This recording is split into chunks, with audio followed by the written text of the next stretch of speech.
You know, I look forward to going every Tuesday, getting on the plane and coming to AEW. Everybody there is so excited and passionate about what we are doing and wanting to work their asses off to put out the best product that we possibly can for you, the fans. It is something else to watch, but make no mistake, it is a war. Deep down, it is. But we have to keep weekly putting out the very best television that we can. And those 2 hours, we are killing it, man, every single week. And it's exciting to be involved and a part of that.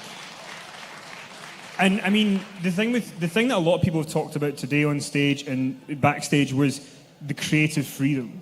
How important do you think it is for AEW that talent are allowed to, Darby Allin talked earlier on, the fact that he's able to be him was a big selling point in coming here. Like, how important is that? It is very important because we're all artists, in a sense, right? So if you take part of our creative away from us, we don't feel it. We're not feeling it while we're performing or doing it. But when nobody is breathing down your neck and telling you, you need to say this, you need to say that, and you go out there and you just organically, it grows and it's real, it becomes real for the fans and they feel that.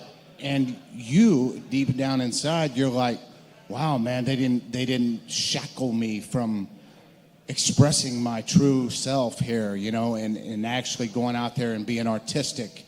And it's awesome that we aren't scripted, that we do things that are real and that we say things that are real. And that's what I love about it. And I love these kids now. They're getting behind the camera. And as you all know, I'm their promo coach. And I love to watch them, and they've never talked before really to like an audience or in front of a camera. And they start out and you can see them so nervous and looking at the camera and thinking about what to say. And it's important that they step outside of that comfort zone and just actually become something that they're scared to do, and they see it. And they see it after 4 or 5 takes, and they're like, oh man, that was so cool. I see the difference there because I see it in their eyes. I see it in their soul, and the fans can see that and they can feel that. And that's important. It's important not to shackle the talent and let them express themselves. And Cody, speaking about something that Dustin touched on, you guys must have known that WWE were going to counter in some way when you guys announced there was going to be a Wednesday night show. And they, then announced they're going to do NXT on the same night. How did you guys deal with that? I mean, this is to all of you. How did you guys deal with that when you find out that's what they're doing? And what's the kind of strategy week to week? Because I guess in some ways it might be hard to not get bogged down in the what are they doing versus what we're doing. How do you guys handle that? We can never become a reactionary wrestling show.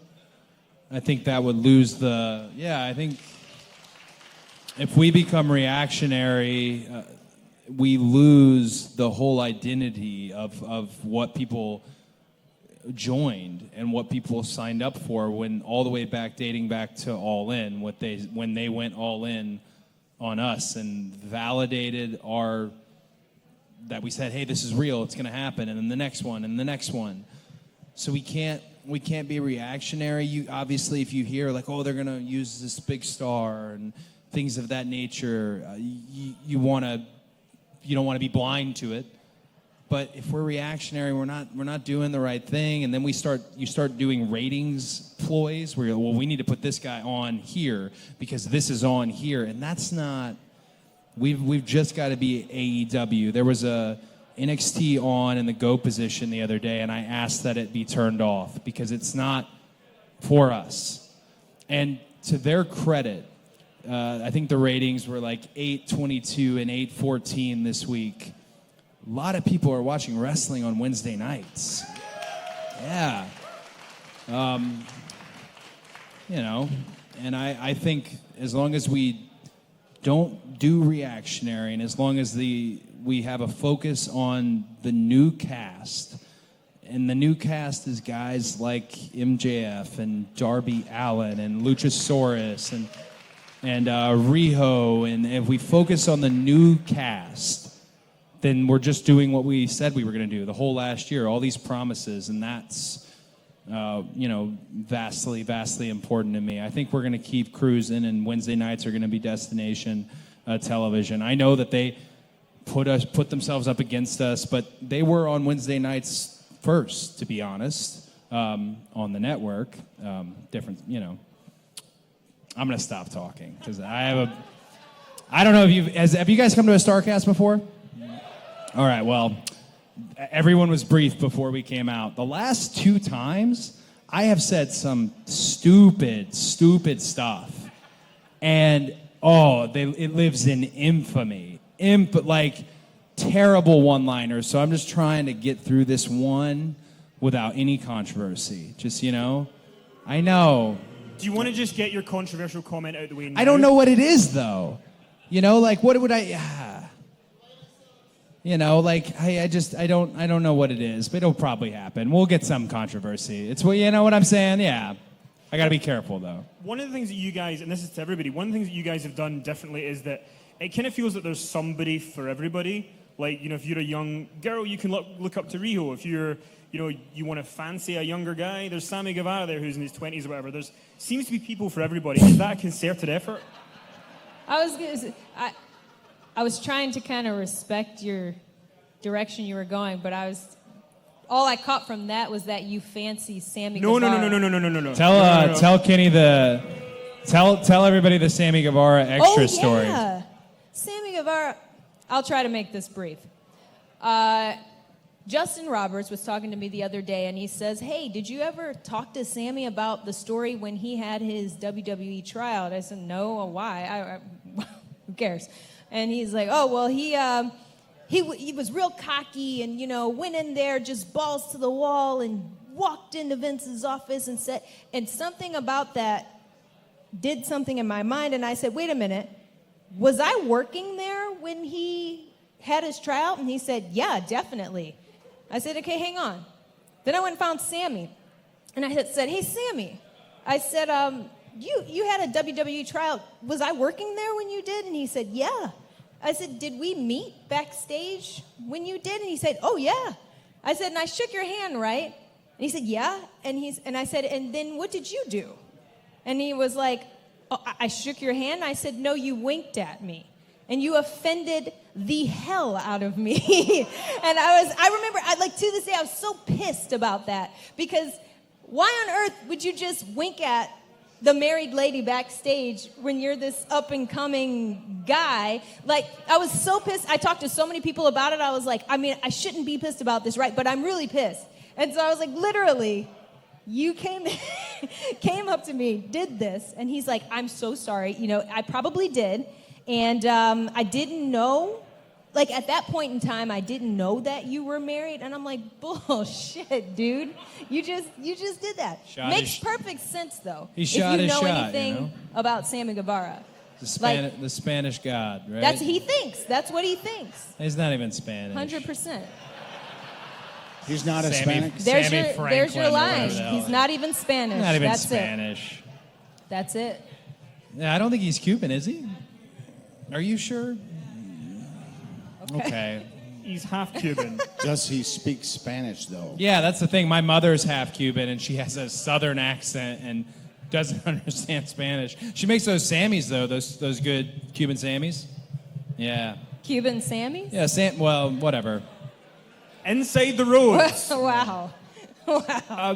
So was there a concerted effort from you guys to make sure that in AEW, no matter who you are, there's somebody for you when you watch the show, rather than it being a bunch of people who look the same, a bunch of people who are the same?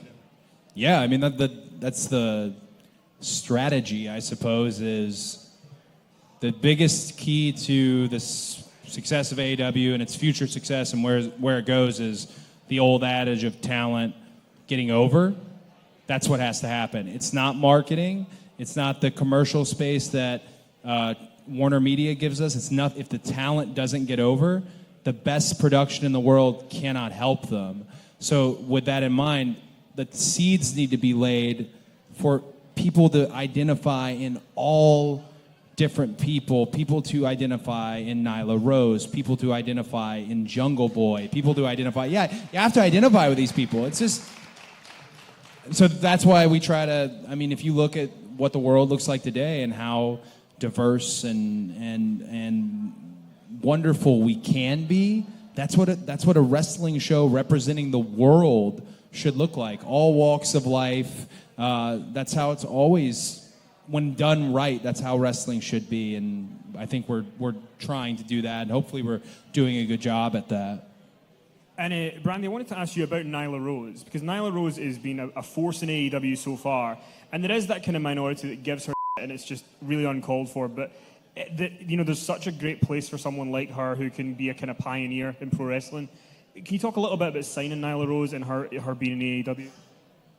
Yeah, honestly, when it came to signing a lot of women, there was just a lot of conversation about different talent. A lot of people weren't familiar with a lot of these newer talents just because some of them haven't been mainstream before. So Nyla's name was brought up, and I remember watching some, video of her, some stuff that she'd done in Japan and on other, smaller indies here and there. And one thing that I noticed about her was that it didn't matter who she was in the ring with. It always seemed to tell a compelling story. Like, I seemed to want to watch the whole match, no matter which one it was that I had put on. So then I thought, well, yeah, that's somebody that we're looking for, somebody who, they could work with the Joshi talent, they could work with a newer talent, they can work with established talent. It doesn't matter. They're just good at what they do.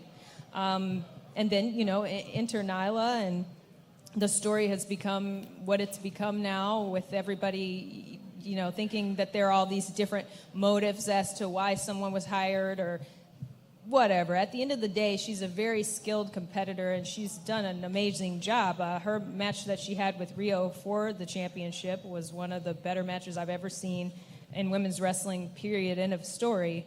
But it is very interesting to me that people continue to try to put labels here, there, and everywhere. And I think that's just people's insecurities. They need to find a reason to cover their own insecurities, and whether they want to say that somebody belongs or they don't belong, that's on them. If you want to spew that into the world, go right ahead. No one's listening to you. Yeah.